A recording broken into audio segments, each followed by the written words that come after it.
So it's all for play for still. I think so. Do you want to bet against us?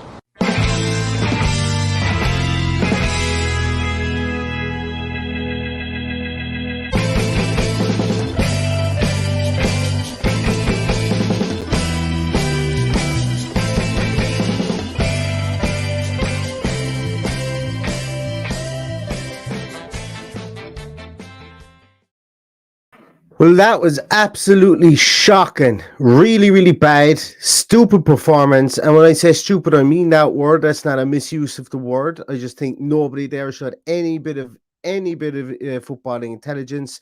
A lot of the problems stem from the dugout. More problems as well stem from the players in the field. No leadership. No captain on the field. One of the worst players in the field today, John McGinn, was, unfortunately. We have a centre half who is the weakest centre half from a physical standpoint in the whole entire league, in Ezri Konsa, and Matty Cash seems to want to put his deck chair above in the attacking right wing position here. And it's so obvious that the dugout aren't seeing it, that they aren't changing it, and we lost 3-1 to Palace today.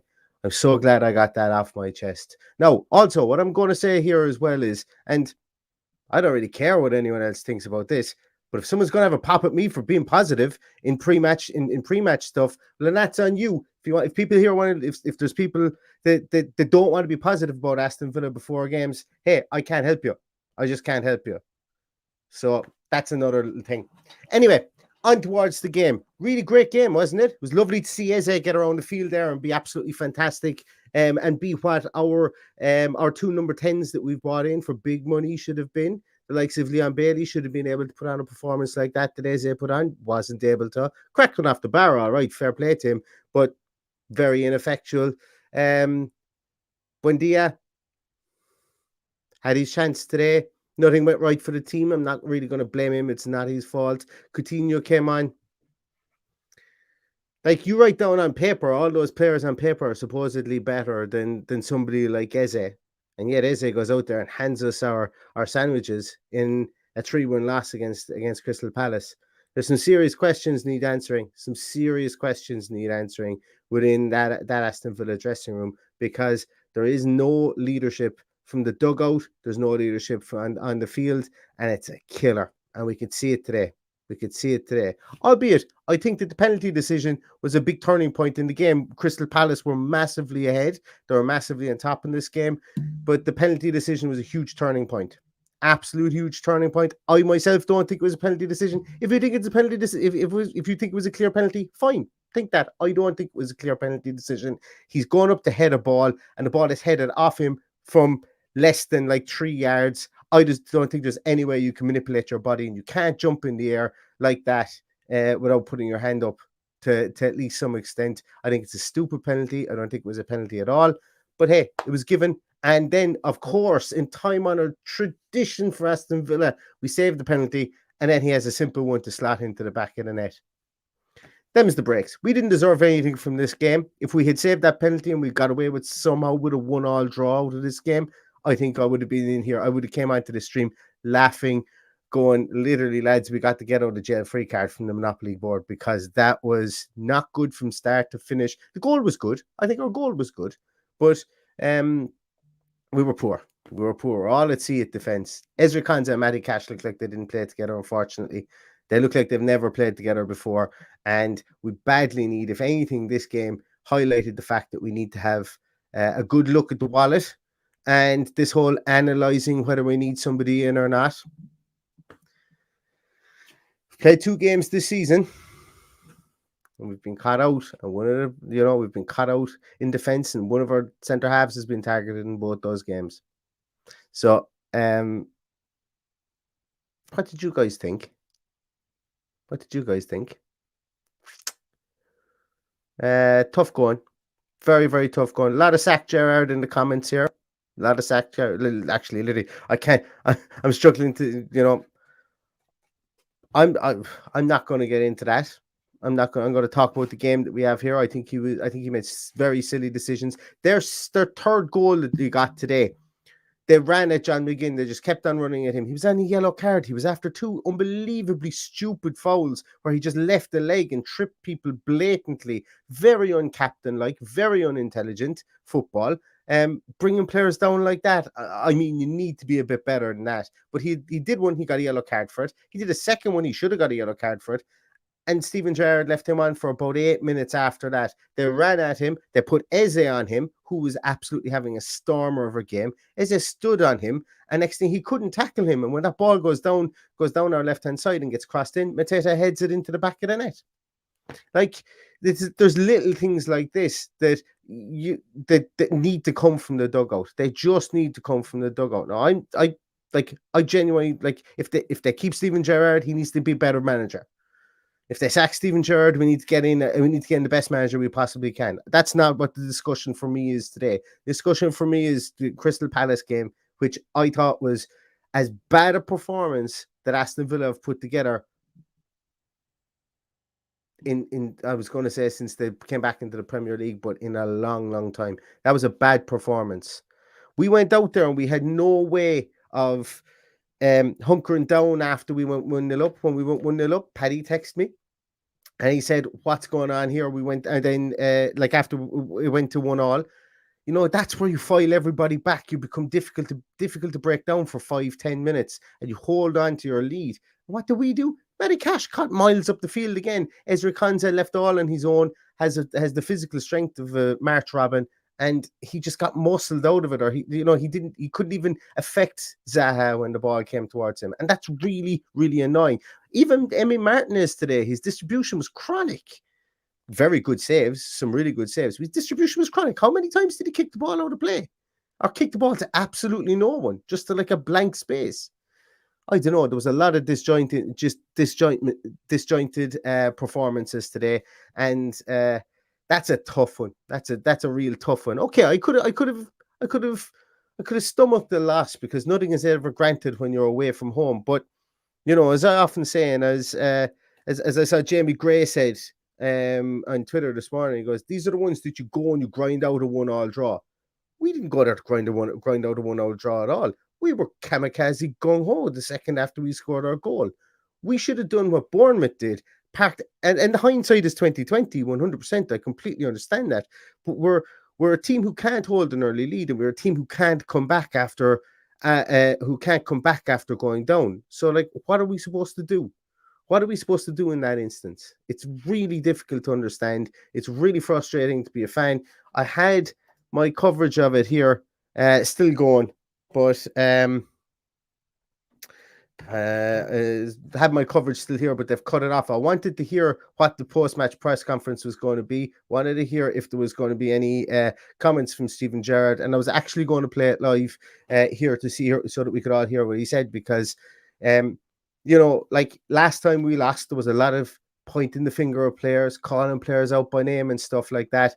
I don't want to see that from him today. I want him to put his hand up and say, "I got this wrong.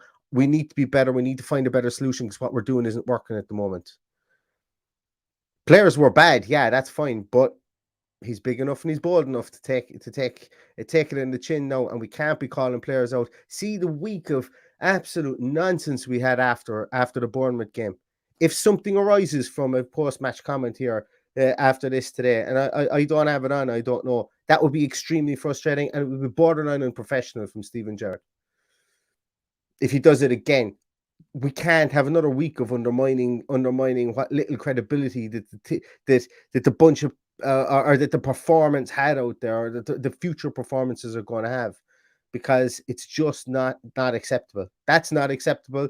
Also, the performance isn't acceptable.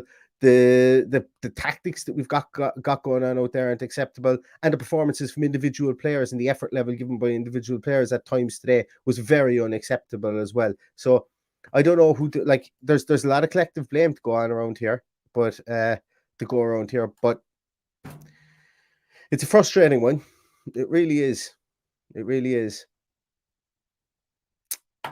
Let's look at some of your comments, because I don't have the will to spout on anymore for much longer.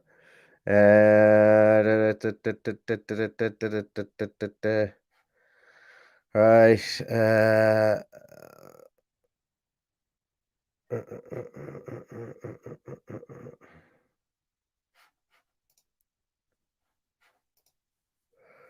Yeah, I'm now going to stay away from the comments, guys, if you don't mind, because there's a couple of people seem to be gloating with an Aston Villa loss. Don't really understand that one anyway, but it's fine. Fine by me. Lads, there's a million and one comments here. People are saying get Paddy in. I don't even know if Paddy is alive at this moment in time. So if you are, make yourself known to me. I don't have my phone with me either, Paddy. If you're ringing me, if you're texting me, I don't have my phone. It's inside charging. So if you are or if you aren't, make yourself known. There is Neil. Send me a link. Yeah, no need to shout at me, Paddy. I'm pissed off enough as it is already. Link on its way, Paddy. Link on its way, and I'm going to leave the stream then after that.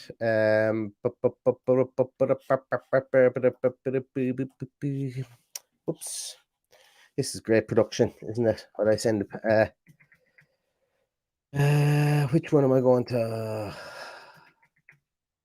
I nearly called out your email address there live on the stream, Paddy. That would never have done. There you go. Gone off to you there, Paddy. So Paddy should have a stream there in a moment.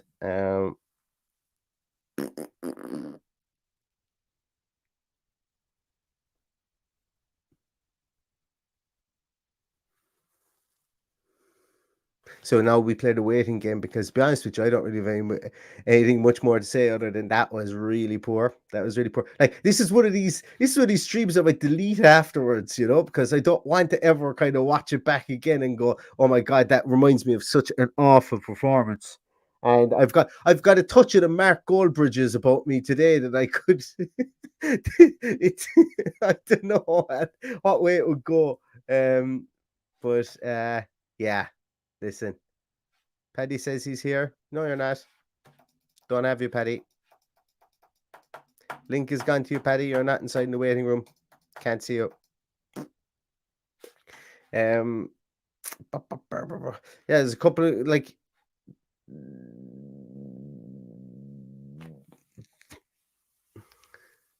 Thanks a million, guys, for telling me that it's a good channel. It doesn't feel like it today, I'll be honest with you. And I went away and I branded everything, and now all of a sudden that's how they were paying me for rebranding everything. Oh my god. No, staying up until 2:00 last night seems like that was an even stupider decision from me than playing Conza at centre half today. I know. Listen, look, we'll have better days. We'll have worse days than this, I'm sure. But it doesn't feel like it right now. It really doesn't feel like it right now. Yeah, I don't know how much longer we can wait. I don't have you at all. Paddy, you say you're here. You're not. I can't see you. Let me just try and invite you again. And if we can't get you this time, then unfortunately, I'm afraid I'm going to pack it up for the day because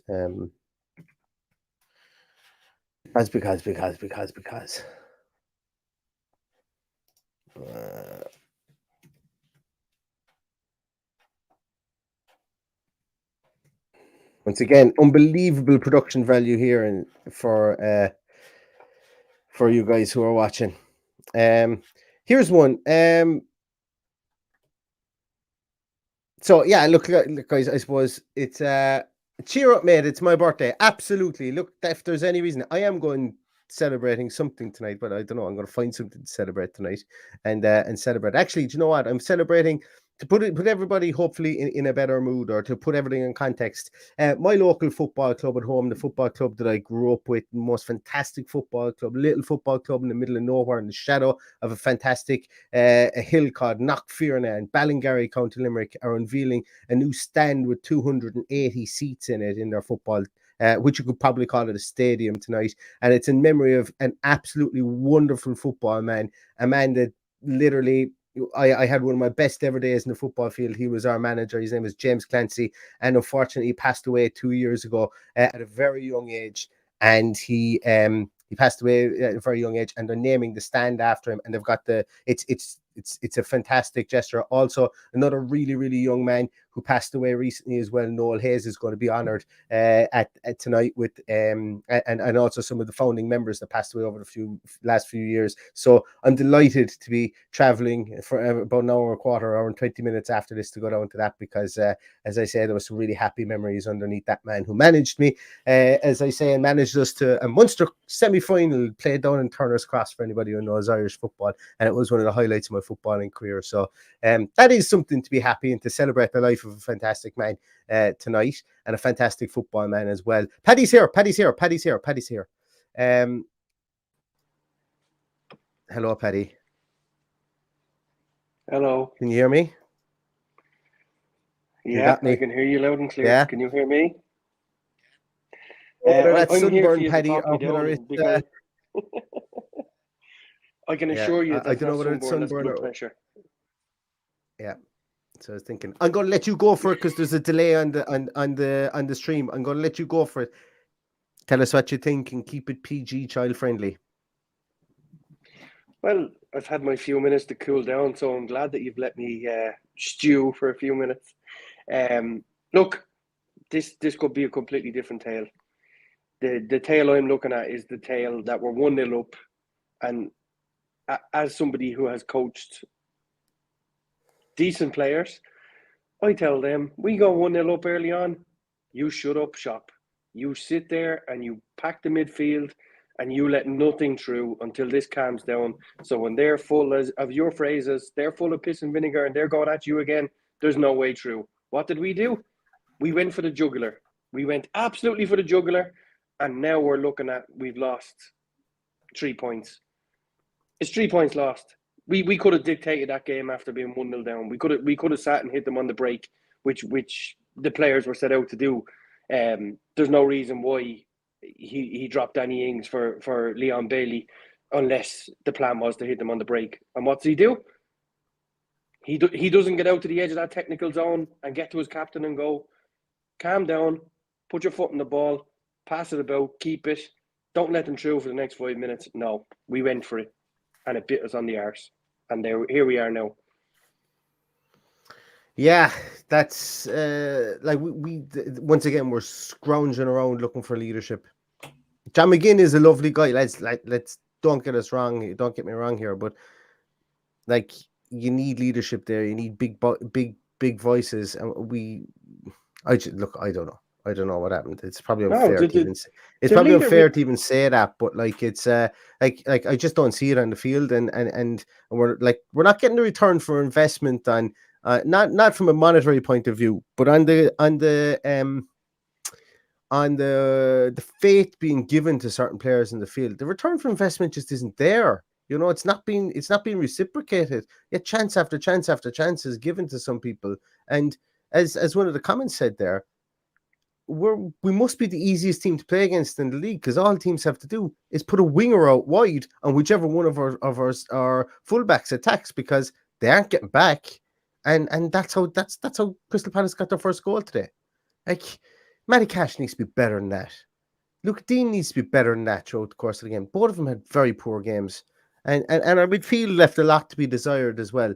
So when you go and when we think about this, that like maybe 4-4-2 is an answer. I don't know. I have no idea what the answer is. But then again, I'm not being paid $5 million a year to have the answer. There's a man in the dugout who is, and it's becoming frustrating that we're seeing rinse, repeat for the last 36 games. We've got some good days and we've got some bad days. You're going to blame the players as well because some of the players deserve it. Like Ezri Konsa deserves some blame for being very, very innocent in a lot of things that he did today. But Gerrard deserves blame for not having that tactical nose. I'm afraid that that's beginning to show its ugly head. We've got somebody in there who isn't like there are little changes. There are very few changes that he makes on a game-to-game basis, and if he does, they don't work, and that's even worse. The way it appears to me, Neil, is that Gerrard can manage the game midweek, right up to the weekend, puts a team out on the pitch that's competing, and it's competing at the start. But his in-game tactics are not there. Correct. There's nothing that tells me that he makes a decision that changes the game. I have yet to see it. Last week we sat in Villa Park, myself and the other guys. When he took off the players that he did, I was going, "What is he doing? I just don't get it. I don't get what he's trying to do. It's just madness. Like, it's as simple as you would tell an under-10s team. You go 1-0 up, you sit, you defend, you ride the storm for a few minutes, you let them get that out of their system, and then you play ball again. No, couldn't do that. Couldn't do it. And let's face it, the goal is probably against the run of play. We were nowhere near. We were nowhere near them for 90 minutes. We could have got a smash and grab there today, and we were nowhere near them. It's very frustrating. You think when we go in at halftime, after literally, like, it was like someone put the Child of Prague in the middle of goals, and like we were blessed inside there, absolutely blessed by some divine deity higher being. We were woeful at defending everything. The VAR decision for the offside, if that was given against us, I'd be spitting fire. But then again, the penalty, I think, probably evened that out, because I don't think the penalty was a penalty either. So, and I'm not saying the VAR purposely did that. I just think that if you're supposed to give a penalty for that, that's like the distance between. It's just, for me, it's just shocking. But Neil, can I anyway, ask you a question? Yes. What does a referee have to do to get a FIFA badge on his jersey? Because that guy is not a referee that has a FIFA badge on his jersey. How many of them have we seen? Guys who can't make a decision, they're afraid of their life as Zaha. All he spent the first 20 minutes doing was, how can I book this fella and shut him up? That's all he wanted. He's terrible, absolutely terrible. And if he can give a penalty for that, well, I don't know what we're at here. I really don't. A fella leading, his arm is behind. If his arm is up like that, I have no problem. But his arm is out by his sides. If you're given a penalty for that, the game is gone. The game is gone. These guys are absolutely useless. Useless. Like, I'm fed up giving out about them. I've given out about them for years. It doesn't change. Like, that's a game-changing decision from a guy who thinks that he's intentionally handled the ball. Has he stopped? Would that have stopped Demi Martinez saving it? No, it wouldn't. It wouldn't. No way in the world. It's absolute madness decision. And yes, the red face is blood pressure. I am absolutely fuming. As that famous line from the movie says, I'm as mad as hell, and I'm not taking it anymore.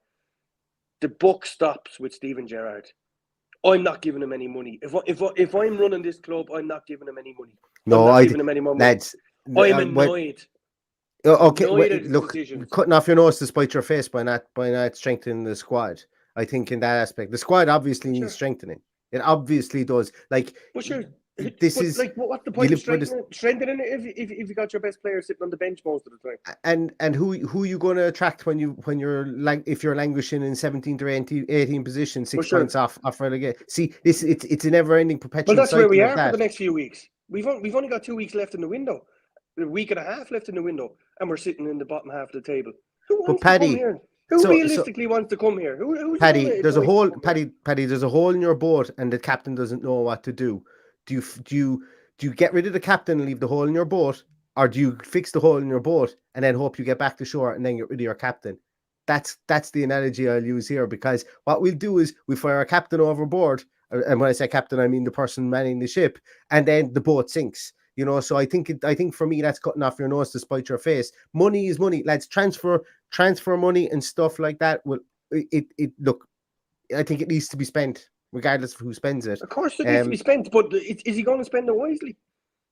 Well, why have we got Rob McKenzie? Why have we got Christian Purslow? Why have we got Johan Lange? Why have we got all these guys in there as well? They're for the continuity when the manager is gone. They're for the continuity. They're all stumbling blocks from what I can see at the moment, because we need to get players in, and it's not happening. We need to get players out. It's not happening. Whoa. How are they stumbling blocks? Because obviously Lange has to make a decision, and then he has to run it by Gerrard. Gerrard has to think about it. But you won't any money to Gerrard. You don't think he can make the right decisions? So the writer there in the transfer market, the problem. But what's the point in him making the right decisions in the transfer market if he can't make the right decisions on a match day? No. I'm talking about Lange, and I'm talking about Rob McKenzie and Purslow. I just think the whole process is too long. we've had a week since Diego Carlos has obviously got a major injury that's going to keep him out for at least 6 months, if we're lucky, 6 months, and nothing has been done. He put Ezri Konsa in today. Ezri Konsa was awful, absolutely awful. That's not the Ezri Konsa that played under Dean Smith. That's a guy playing with obviously some kind of mental block, from what I can see. It's actually heartbreaking to watch. It really is. We stand so far away and look in and go, there's all these players that we can go and buy, or players who are out of contract that you highlighted during the week, and there's been nothing done. They're talking about Bednarek. Are you telling me Bednarek is better than Callum Chambers? Because I don't think so. He might be better than the current Ezri Konsa, but he's not better than Callum Chambers. That's true. That is true. So the time has come to shit or get off the pot. That's the point I'm making. We're 3 games into a season and we've been beaten by the 2 teams that we shouldn't be beaten by. We look like we're going to go 4 games without a win, judging by the next 3 fixtures that we have. What do we do? And that's what happened last season. We were going 4 or 5 games losing streaks, and then we were winning a game or maybe winning 2 games, and then 4. That can't continue. No. And that cannot continue. And you're right, Paddy. Like at this stage, and I hate like 3 games in, but like somebody needs to take responsibility for that. Whoever wants to take it can take it, and then we can then start putting the ship right again. But like this is very reminiscent of last season. But what's the point in rolling out a manager to say that's on me? All he does is say that's on me. No, it's not. You've made the decision to put that out there. Explain to us what you're going to do to make it better. Don't just say that's on me, because there's money there to be spent. We've got very rich owners. We're not spending it, and I'm bordering on Arsenal fan TV now at this stage because I'm so angry at the fact that we haven't replaced our marquee signing, who's going to be out for 6 to 9 months. This is absolutely maddening, and it was shown up today how poor we were at the back. All across the back 4, I thought we were poor. There was mistakes made. There was stupid errors. There was 2 fullbacks that were camped in the opponent's half when they didn't need to be. It was absolute madness. Madness of the highest order. And I'm spitting teeth here now at this stage. But there's no point in coming on here and saying, sure, we can make it better, because I don't think we can. I don't think we can with the way we're set up at the moment. There's a whole lot of work that needs to be done. Like if we're going to continue going out with the same tactical setup, and look, it has an awful lot to do with it. It really does. Like we highlighted every time how exposed our centre halves were. And look, I'm going to finish up the podcast here now because we could stay for another hour. And look, all we're doing is just perpetuating a stream of negativity, but we're also getting things off our chest as well, because at the start in the team sheet tantrum, I was saying that we should all be trying to send positivity towards Sellers Park and see how that worked out. Look, well, do you know what I'm going to do, Neil? I'm going to go now after this podcast, and I'm going to get drunk in a dark corner of Morocco, all on my own. Just look finding that in August. Fine. The sun stays up till about 11 o'clock there. It's closer to the equator. I'll still find a dark corner, don't worry. Look, lads, I suppose just before we finish up here, look, we're going to have podcasts like this where, like, the 2 of us, obviously we don't rehearse anything, as you can see there, the 2 of us having an argument in the middle about whether Steven Gerrard should get money, but we're going to have these, but we're going to take stock of this and we'll be back. And I don't like being ultra negative. Like as Paddy said there, Arsenal fan TV couldn't be further away from the ethos of what this channel should be. But after a loss like that, I think it's okay to vent from time to time. Like we know Ezri Konsa is better than the way he's playing. He's a better defender than the way he's playing. We know that the capability within the squad is better than the way the squad has been set out here. Steven Gerrard turns this around, as I say. We are fickle. We have the right to remain fickle, and we will turn around and say Steven Gerrard walks on water if we were to go on a 10 or 11 game winning streak again. And that is, however unlikely it seems at this moment in time, should it happen, we reserve the right to do that as well. Normal broadcasting, normal service will be resumed next week, whereby we will try maybe and pick some positives from it. Obviously, for any transfer news that does come down the pipe, we will bring it to you as soon as it breaks, or as soon as we can be able to get whatever we need to get together and get a podcast out. That is my favorite part. I'm going to draw a line under today. I would advise everybody else to do that. Look, not hopeful over the next few weeks, but we don't make the decisions, and all we can do is call balls and strikes the way we see them in games. Paddy, thanks a million for taking the time out in your podcast. For everyone, take a note of today, the 20th of August. It's probably the most negative you'll see me on a podcast between now and maybe the next game. Anyway, but listen, look, this is it's been cathartic in such a way, as I said, that I am going to be going back to my local football club that I grew up playing for to honor a great man who sadly passed away. And there's more to life than football, because without life there is no football. So absolutely. Cherish it. And Paddy, you live your best life out there in Marrakesh, and everybody else, you live your best lives. There's going to be better days ahead. I don't know when they are, unfortunately. If I could forecast that, I'd be the richest man in the room, but unfortunately I can't. Thanks so much, everybody. There was 460 odd people here at one stage. Can you please give a thumbs up if you can? I know that you may not like the performance, but if they're going, we'll take those as well on the stream. Thanks so much for always watching. We'll be back again probably Monday. And until then, stay safe, stay happy over something, and better days are coming. And I'm going to say it, as always, up the Villa. Up the Villa. I can't find my new outro now. There it is.